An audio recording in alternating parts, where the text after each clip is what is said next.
إن الحمد لله نحمده ونستعينه ونستغفره ونعوذ بالله من شرور أنفسنا ومن سيئات أعمالنا.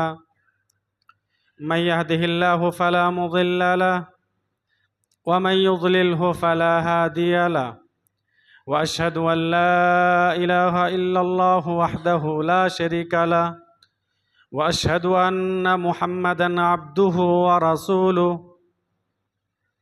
يا أيها الذين آمنوا اتقوا الله حق تقاته ولا تموتن إلا وأنتم مسلمون.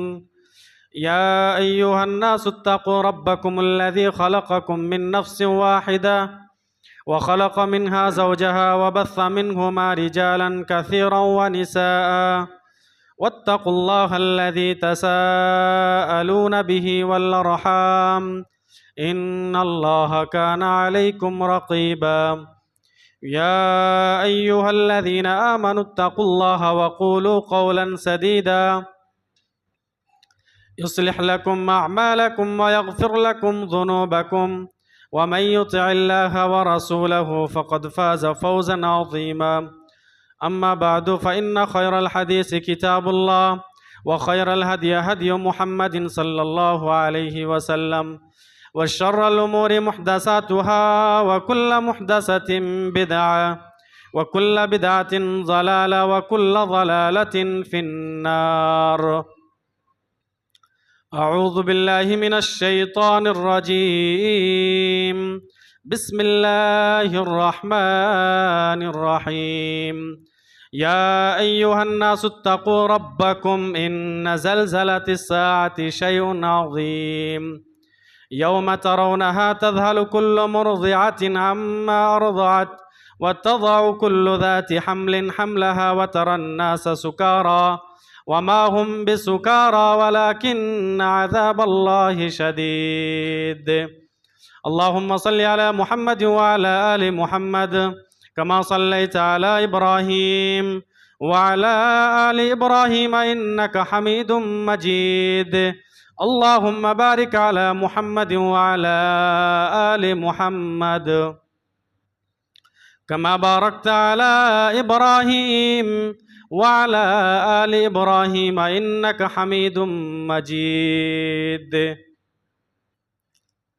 حاضرین جمعہ، بزرگوں، دوستوں، دینی اور ملی بھائیوں، خطبہ مسنونہ کے بعد قرآن حکیم کی دو آیتیں، سورۃ الحج کی ابتدائی دو آیتیں آپ لوگوں کے سامنے پڑھی گئی ہے۔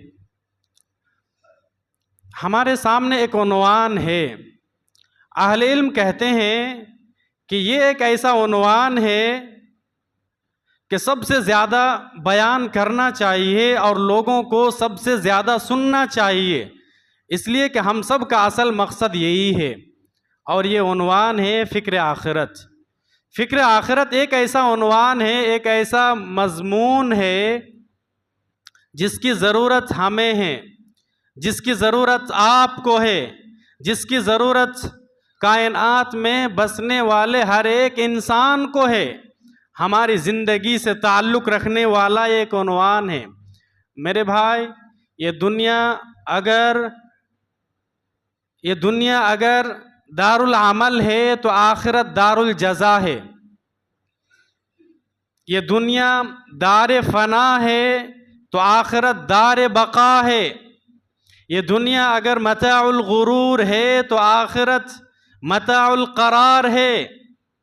لیکن آپ جانتے ہیں، ہر زمانے میں، ہر دور میں، ہر جگہ لوگوں کی اکثریت نے اس عنوان کو، اس موضوع کو بھلا دیا۔ آئیے ہم اختصار کے ساتھ اور سنجیدگی کے ساتھ سمجھانے کے انداز میں دو چار آیتیں آپ کے سامنے رکھیں گے انشاءاللہ۔ سب سے پہلے پھر ہم عمل کرنے کی کوشش کریں گے انشاءاللہ۔ سب سے پہلی آیت جو خطبہ مسنونہ کے بعد آپ لوگوں کے سامنے پڑھی گئی، اللہ رب العالمین نے بتایا، آپ دیکھیے سورہ حج کی آیت ہے یہ۔ موسم حج ہے، ایام حج ہے، حجاج اکرام عرفہ کے میدان میں وقوف کیے ہوئے ٹھہرے ہوئے ہیں، اور آپ جانتے ہیں یہ عرفہ کا میدان قیامت کا منظر پیش کرتا ہے۔ یہ عرفہ کا میدان قیامت کا منظر پیش کرتا ہے. دور دور سے انسانوں کا ٹھاٹھے مارتا ہوا سمندر ہے. قیامت کا دن ہوگا، رب العالمین کی عدالت لگے گی، احکم الحاکمین لوگوں سے اپنے بندوں سے سوال و جواب کریں گے، ساری مخلوقات ایک جگہ وقوف کرنے والی ہے. تو یہ قیامت کا منظر ہے.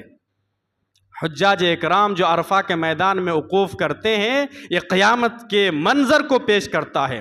اللہ رب العالمین نے کہا، دیکھیے ابتدا شروعات ہوتی ہے اس سورہ کی. اللہ رب العالمین نے کہا یا ایھا الناس اتقوا ربکم ان زلزلۃ الساعۃ شیء عظیم.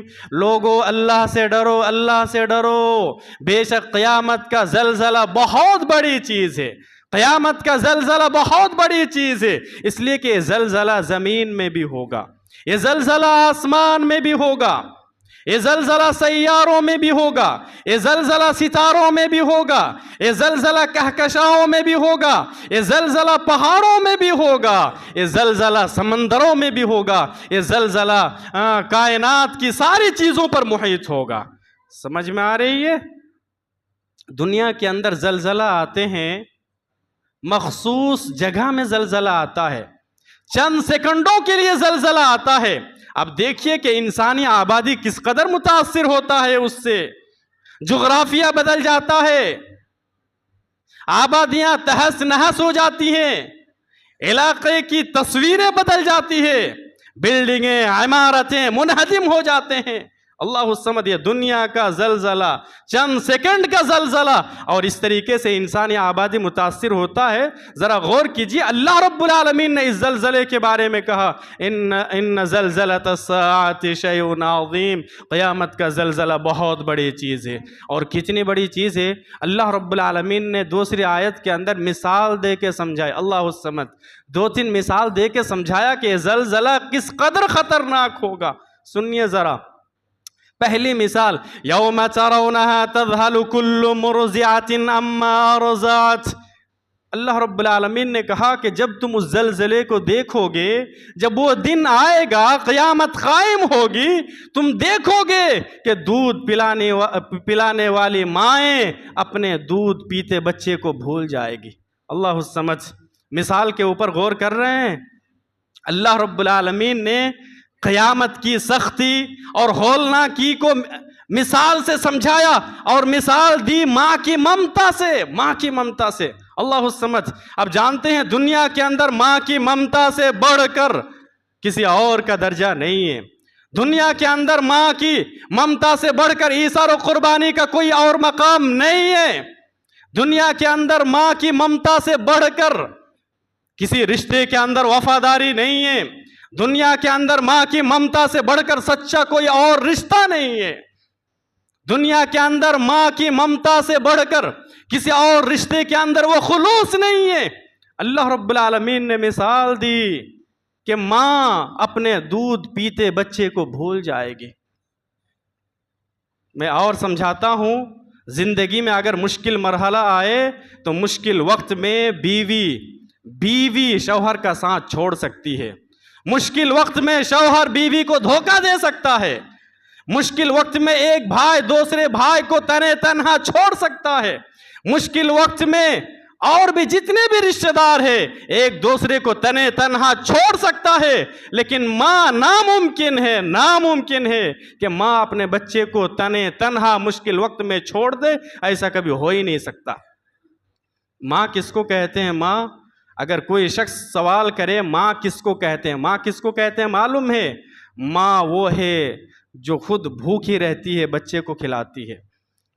غنیمت جانیے اگر کسی کے والدین زندہ ہے تو ماں باپ کے ساتھ حسن سلوک کیجئے. شریعت کہتی ہے کہ وہی تمہارے لیے جنت ہے، وہی تمہارے لیے جہنم ہے. ماں کس کو کہتے ہیں؟ ماں اسے کہتے ہیں جو خود بھوکی رہتی ہے، بچے کو کھلاتی ہے. ماں اسے کہتے ہیں جو خود پیاسی رہتی ہے، بچے کو پلاتی ہے. ماں اسے کہتے ہیں جو خود جاگتی ہے، بچے کو سلاتی ہے. ماں اسے کہتے ہیں جو خود تھکتی ہے، بچے کو آرام دیتی ہے. ماں اسے کہتے ہیں جو خود کو خطرات میں اپنے آپ کو پیش کر دیتی ہے لیکن اپنے بچے کو بچاتی ہے. ماں اسے کہتے ہیں جو خود گیلی جگہ پر سو جاتی ہے لیکن اپنے بچے کو سوکھی جگہ پر سلاتی ہے، ماں اس کو کہتے ہیں، ماں اس کو کہتے ہیں۔ اللہ رب العالمین نے مثال دی، اور آپ جانتے ہیں دیکھو ماں ماں ہوتی ہے، بیٹا بیٹا ہوتا ہے، چاہے کتنا بڑا ہی کیوں نہ ہو جائے، لیکن سب سے زیادہ ماں شفیق اور مہربان کب ہوتی ہے معلوم ہے؟ جب بچہ دودھ پیتا ہے، اس وقت ماں کبھی بھی ایسا نہیں ہو سکتا ہے ماں اپنے بچے کو تنے تنہا چھوڑ دے۔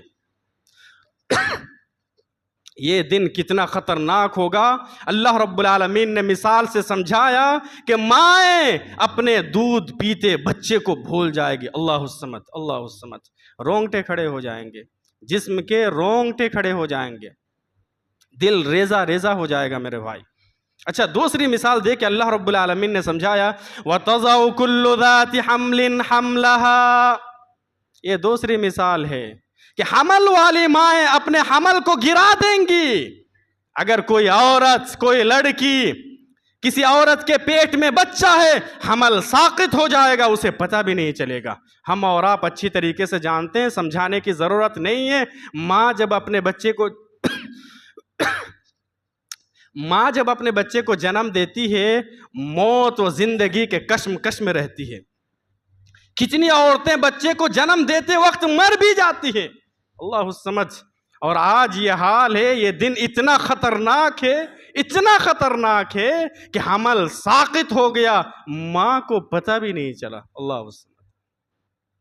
ایک اور مثال دے کہ اللہ رب العالمین نے سمجھایا کہ وہ دن کتنا خطرناک ہوگا۔ وَتَرَى النَّاسَ سُكَارَى وَمَا هُمْ بِسُكَارَى وَلَكِنَّ عَذَابَ اللَّهِ شَدِيدٌ، اللہ الصمد۔ اللہ نے کہا کہ تم دیکھو گے اس وقت کہ لوگ بالکل مدہوش ہوں گے، ایسا لگے گا کہ سارے کے سارے لوگ پاگل ہو گئے ہیں۔ سمجھ میں آ رہی ہے؟ سارے کے سارے لوگ پاگل ہو گئے ہیں، اور یہ جو پاگل پن ہے، یہ جو مدہوشی ہے، اللہ رب العالمین نے کہا وَمَا هُمْ بِسُكَارَى، یہ نشے کی وجہ سے نہیں ہے، شراب پینے کی وجہ سے نہیں ہے، نشہ آور چیز استعمال کرنے کی وجہ سے نہیں ہے۔ کیا ہے یہ؟ وَلَكِنَّ عَذَابَ اللَّهِ شَدِيدٌ، یہ تو اللہ رب العالمین کا عذاب ہے جو بہت ہی زیادہ سخت ہے، اللہ الصمد۔ دیکھو یہ جو انسانی ذہن ہے نا، غور سے سنیے، یہ جو انسانی ذہن ہے، اگر ٹینشن آئے، الجھن آئے، پریشانی آئے تو ایک حد تک برداشت کر سکتا ہے، لیکن بہت زیادہ الجھن، بہت زیادہ ٹینشن آ جائے تو پھر کیا ہوتا ہے؟ انسان ڈپریشن میں چلا جاتا ہے۔ سمجھ میں آ رہی ہے؟ اس سے بھی زیادہ اگر ٹینشن اور پریشانی ہو تو پھر کیا ہوتا ہے؟ انسان پاگل ہو جاتا ہے۔ اس پاگل پن کا اللہ رب العالمین نے تذکرہ کیا۔ ٹینشن، الجھن اس قدر ہوگا کہ انسان نہ صرف ڈپریشن میں جائے گا بلکہ پاگل ہو جائے گا، اللہ الصمد۔ وہ دن کتنا خطرناک ہوگا۔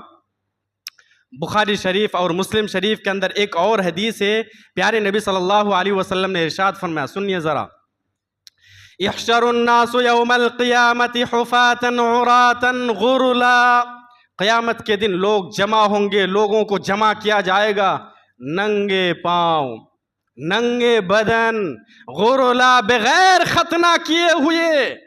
یعنی بچہ جس طریقے سے ماں کے پیٹ سے پیدا ہوتا ہے ویسے ہی اللہ رب العالمین اسے اٹھائے گا، ویسے ہی اللہ رب العالمین اسے اٹھائے گا۔ اس حدیث کے راوی حضرت عائشہ رضی اللہ تعالی عنہا ہے۔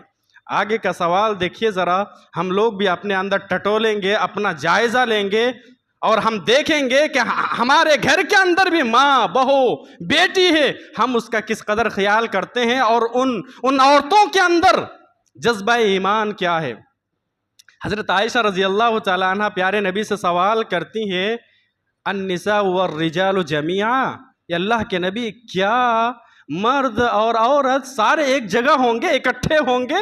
اللہ الصمد۔ دیکھ رہے ہیں جذبہ حیا کا کیا حال ہے؟ حضرت عائشہ ہے، جیسے پیارے نبی نے کہا کہ قیامت کا دن ہوگا، سارے لوگ اٹھائے جائیں گے، بدن کے اوپر کپڑا نہیں ہوگا، پاؤں میں جوتی نہ ہوگی، چپل نہ ہوگا، بغیر ختنہ کیے ہوئے جیسے پیدا ہوا تھا ویسے ہی اٹھائے جائیں گے۔ حضرت عائشہ نے کہا کہ اللہ کے نبی سب اکٹھے ہوں گے، مرد بھی ہوں گے، عورتیں بھی ہوں گی؟ پیارے نبی نے کہا کہ ہاں حضرت عائشہ کہتی ہے کہ اللہ کے نبی پھر عورتیں کیسے برداشت کرے گی، یہ تو شرم کے مارے مر جائیں گی عورتیں. ینظر بعضهم الی بعض، اس کا مطلب یہ ہوا کہ لوگ ایک دوسرے کو دیکھیں گے. اللہ الصمد.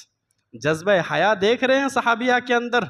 اور آج عورتوں کا حال لے لیجئے، سب اپنے اپنے گھروں کا جائزہ لے کہ ہماری بیٹیاں اعلیٰ تعلیم کے نام پر، سمجھ میں آ رہا ہے جملہ، اعلیٰ تعلیم کے نام پر، فیشن کے نام پر بے پردہ ہو رہی ہے، اعلیٰ تعلیم کے نام پر بے پردہ ہو رہی ہے.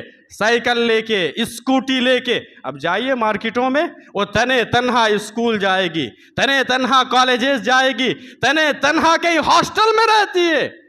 کس کے ساتھ کیا ہے نہیں ہے. یہاں دیکھیے جذبہ حیا صحابیہ کے اندر، یہ جذبہ تمام عورتوں کے اندر ہونا چاہیے. اللہ رب العالمین سے دعا کرتا ہوں، یا اللہ تو اپنے فضل و کرم سے ہماری ماں، ہماری بہو، ہماری بیٹی کے اندر یہ جذبہ حیا تو پیدا فرما دے. آمین. اللہ الصمد. دیکھ رہے حضرت عائشہ نے سوال کیا. اب پیارے نبی صلی اللہ علیہ وسلم کا جواب سنیے. پیارے نبی نے جواب کیا دیا؟ عائشہ نہیں نہیں نہیں، الامر اشد من ان ينظر بعضهم الى بعض. عائشہ تم ایک دوسرے کو دیکھنے کی بات کرتی ہو، معاملہ اس سے کہیں زیادہ سخت ہوگا. کس کو فرصت ملے گی کہ کوئی ادھر ادھر جھانک کر دیکھے؟ کسی کو یہ فرصت ملنے والی نہیں ہے. اللہ الصمد. اندازہ لگا رہے ہیں میرے بھائی وہ دن کتنا خطرناک ہوگا، وہ زلزلہ کتنا عظیم ہوگا، وہ زلزلہ کتنی بڑی ہوگی. پیارے نبی نے کہا کہ عائشہ کسی کو اتنی فرصت نہیں ملے گی.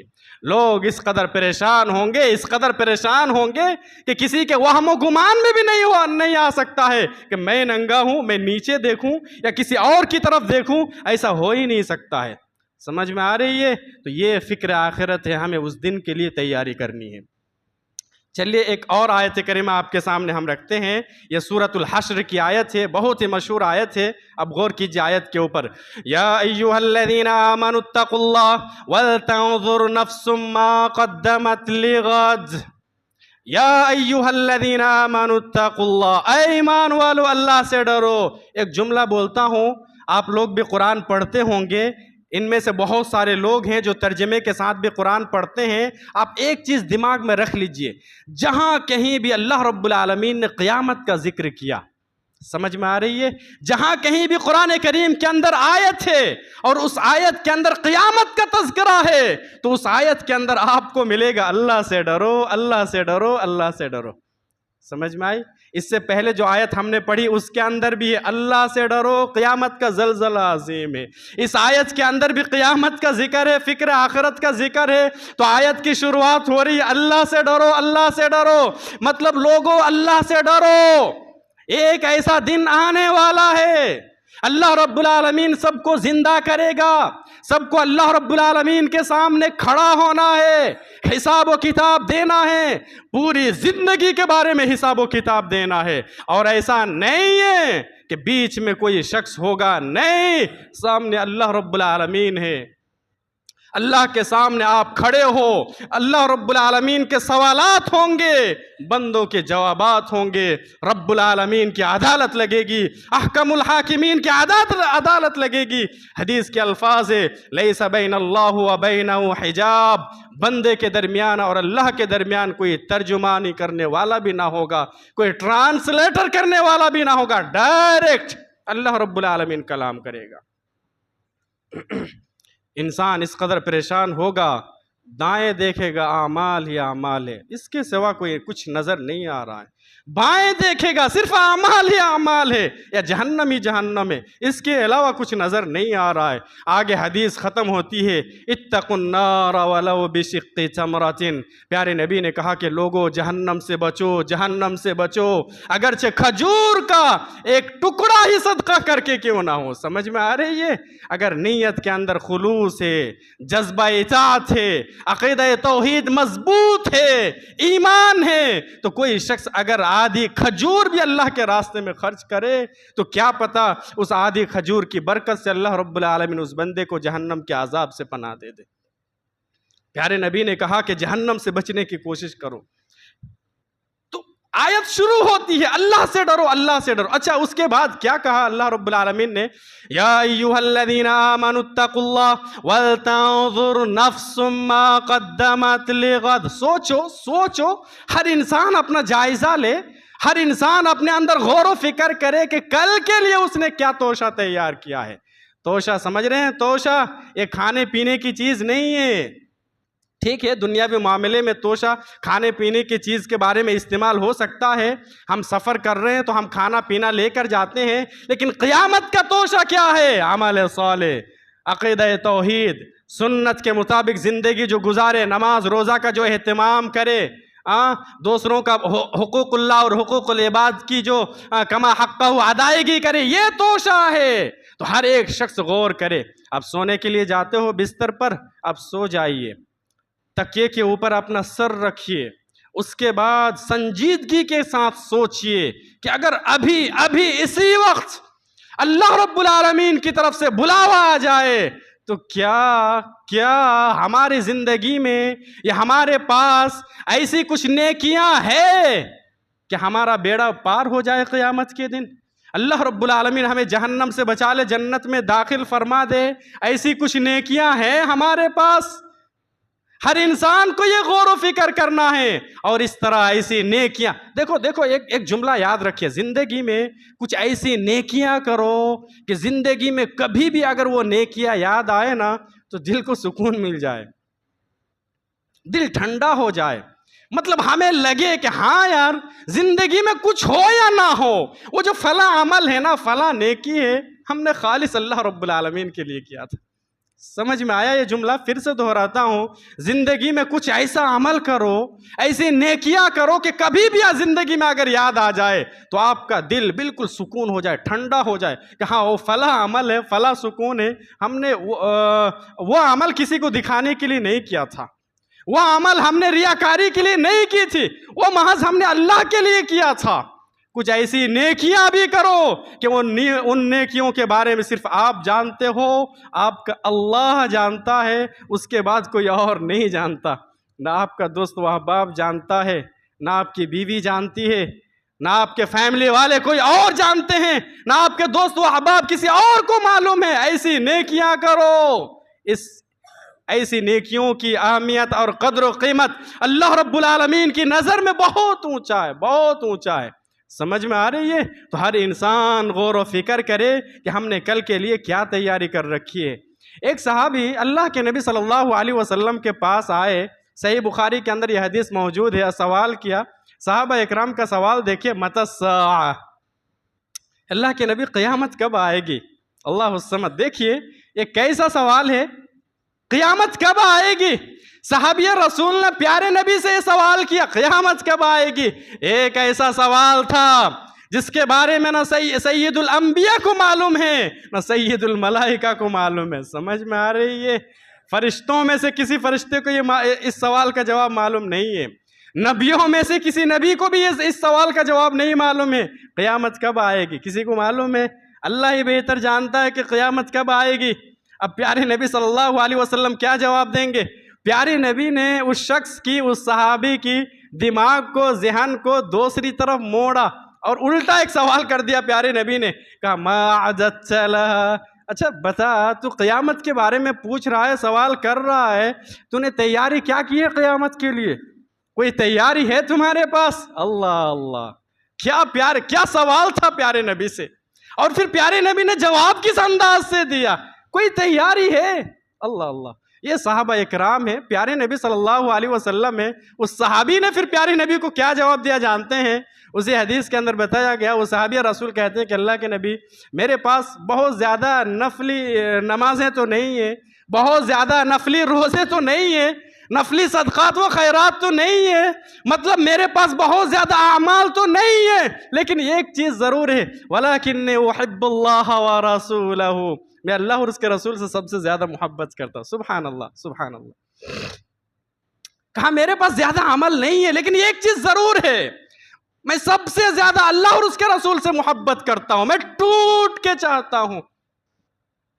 اب پیارے نبی کا جواب سنیں گے؟ اچھا اس سے پہلے ایک جملہ بولتا ہوں. بہت سارے نوجوان ہیں، بہت سارے لوگ ہیں، ذرا بتائیں، دل کے اوپر ہاتھ رکھیے، سوچئے ہم کس سے محبت کرتے ہیں؟ ہم کس سے محبت کرتے ہیں؟ اس لیے کہ اس کے بعد جو جملہ ہے پیارے نبی نے کہا وہ بہت ہی اہم ہے.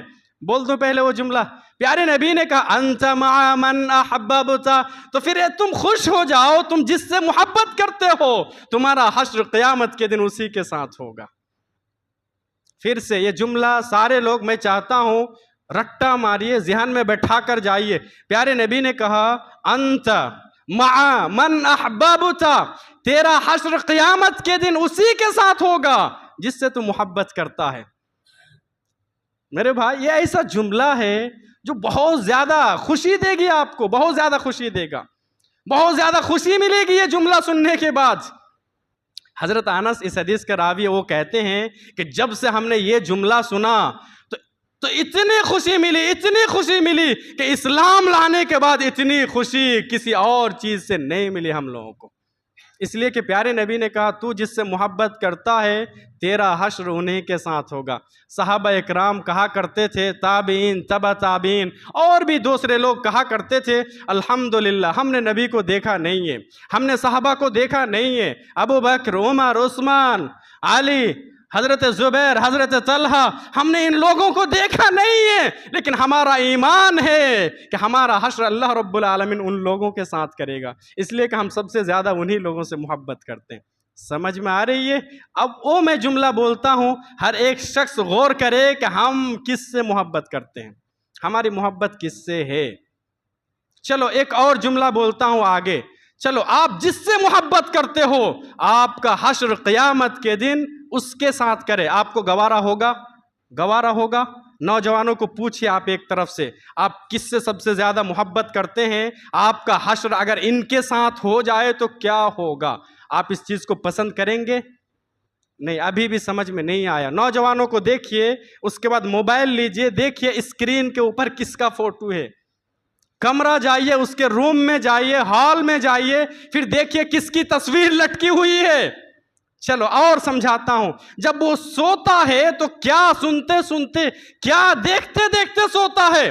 جب اٹھتا ہے تو کیا دیکھتے دیکھتے اور کیا سوچتے سوچتے اٹھتا ہے؟ اب سمجھ میں آیا کس سے وہ محبت کرتا ہے؟ جس سے آپ محبت کرتے ہیں آپ کا حشر انہی کے ساتھ ہوگا، آپ کا حشر انہی کے ساتھ ہوگا. اللہ الصمد. اچھا اس آیت کریمہ کے اندر اور کیا کہا؟ یا ایھا الذین آمنوا اتقوا اللہ ولتنظر نفس ما قدمت لغد. کل قیامت کے لیے کیا تیاری کر رکھی ہے؟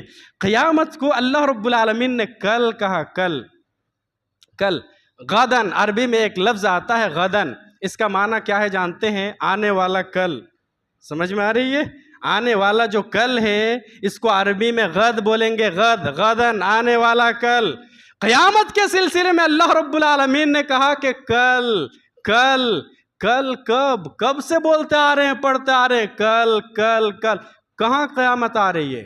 کہاں قیامت آ رہی ہے؟ میرے بھائی قیامت آئے گی، اور قیامت کا آنا کتنا یقینی ہے جانتے ہیں؟ اللہ رب العالمین نے کل کہا قیامت کا آنا اتنا ہی یقینی ہے جتنا کہ آج کے بعد سے کل کا آنا یقینی ہے. نہیں سمجھ میں آیا؟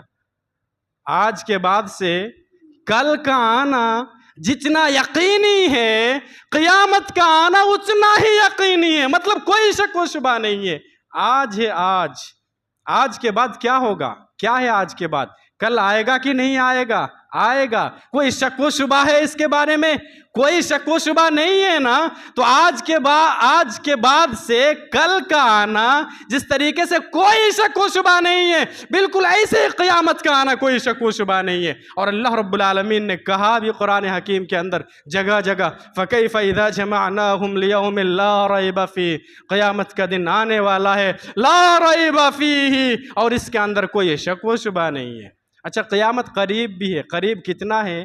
اللہ رب العالمین نے کل کہا نا، تو آپ غور کیجئے آج کے بعد قیامت اتنا ہی قریب ہے جتنا کہ آج کے بعد سے کل کا آنا قریب ہے.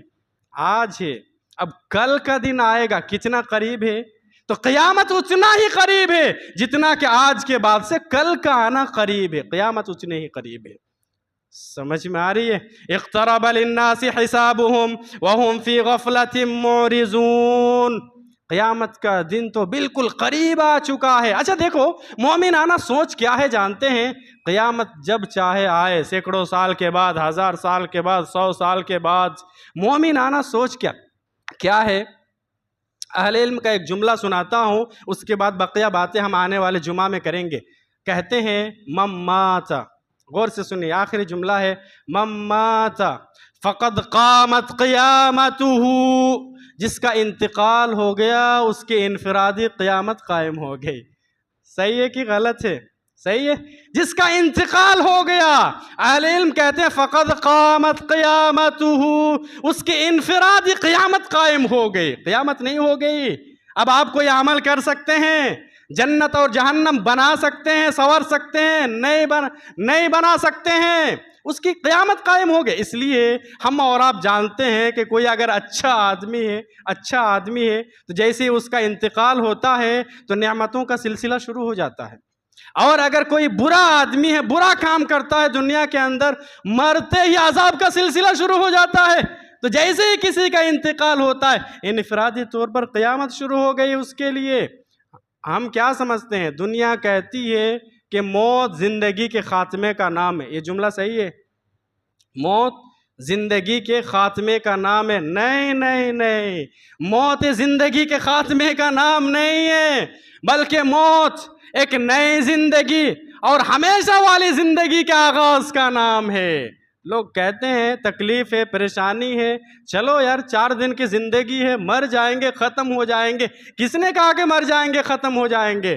وہاں سے تو زندگی شروع ہو رہی ہے، مرنے کے بعد سے اصل زندگی شروع ہو رہی ہے۔ تو موت یہ زندگی کے خاتمے کا نام نہیں ہے۔ یہ دنیا میرے بھائی، دنیا بہت رنگین ہے، بہت خوبصورت ہے، بہت حسین ہے، اللہ رب العالمین نے خوبصورت بنایا ہے۔ شیطان کو دھتکارا اللہ رب العالمین نے، پھٹکارا دنیا کے اندر بھیجا، تو شیطان جب آ رہا تھا نا تو ایک مشن لے کر آیا، ایک مشن لے کر آیا شیطان۔ قرآن حکیم نے ایک جملے کے اندر اس کو بیان کیا۔ بتاؤں آپ لوگوں کو معلوم ہے وہ مشن کیا ہے شیطان کا؟ نہیں معلوم وہ مشن؟ یاد رکھیے پھر، تزئین، یہ مشن لے کر آیا شیطان۔ تزئین کا مطلب بننا، سنورنا، سجانا۔ مطلب شیطان کا کام کیا ہے؟ دنیا کو بہت ہی خوبصورت بنا کر لوگوں کے سامنے پیش کرتا ہے، سنور کے لوگوں کے سامنے پیش کرتا ہے، ہر گناہ کو خوبصورت بنا کر پیش کرتا ہے لوگوں کے سامنے۔ پھر انسان کو، نوجوانوں کو بڑا اچھا لگتا ہے بننا سنورنا۔ ایک مثال سے سمجھاؤں، آخری بات، 1 منٹ بھی نہیں لگے گا۔ 70 سال کی ایک بڑھیا عورت ہے، مثال 70 سال کی ایک بڑھیا عورت ہے، اس کو آپ بیوٹی پارلر میں لے کر جائیے، اس کو سجائیے، خوبصورت سنواریے، خوبصورت بنا کر باہر لائیے۔ اب یہ جو دکھ رہی ہے نا، یہ دنیا ہے، لیکن اصل میں یہ دنیا نہیں ہے، اس کی حقیقت نہیں ہے۔ بیوٹی پارلر جانے سے پہلے جو تھی یہ دنیا ہے، یہ دنیا۔ سمجھا پایا میں؟ آپ سمجھ پائے؟ نہیں سمجھ پائے؟ تو دنیا بظاہر کچھ اور ہے، اور اندرونی اعتبار سے جو مومن ہے وہ پہچان سکتا ہے کہ یہ دنیا کچھ اور ہے، مری ہوئی بکری سے بھی زیادہ غلیظ ہے، یہ دنیا مچھر کے پر کے برابر بھی نہیں ہے، یہ دنیا، اس کے اوپر لعنت ہے، دنیا کے اندر جتنی چیزیں ہیں تمام چیزوں کے اوپر لعنت ہے۔ ایسا نہیں ہے کہ پھر دنیا داری نہ کرے، دنیا بھی کماؤ، گاڑیاں خریدو، بنگلہ بناؤ، انجینئر بنو، ڈاکٹر بنو، پیسہ کماؤ، اچھا خاصا پیسہ کماؤ۔ صحابہ اکرام مالدار نہیں تھے، بہت زیادہ مالدار تھے۔ حضرت عبد الرحمن بن عوف، حضرت طلحہ بن زبیر، حضرت ابو طلحہ، حضرت عثمان غنی بہت زیادہ مالدار تھے۔ اب دنیا کماؤ، لیکن دنیا کے چکر میں آ کے آپ آخرت کو بھول جاؤ، ذکر اللہ سے غافل ہو جاؤ، ایسا نہیں ہونا چاہیے۔ سمجھ میں آ رہی ہے؟ بہرحال باقی باتیں ہم آگے کریں گے۔ اللہ رب العالمین سے دعا کرتے ہیں، رب العالمین تو ہمیں کہنے سننے سے زیادہ عمل صالح کی توفیق عطا فرما۔ رب العالمین تو اپنے فضل و کرم سے ہم تمام مسلمانوں کے دل و دماغ کے اندر فکر آخرت پیدا فرما دے۔ رب العالمین ہم میں جو بے نمازی ہے، رب العالمین تو سب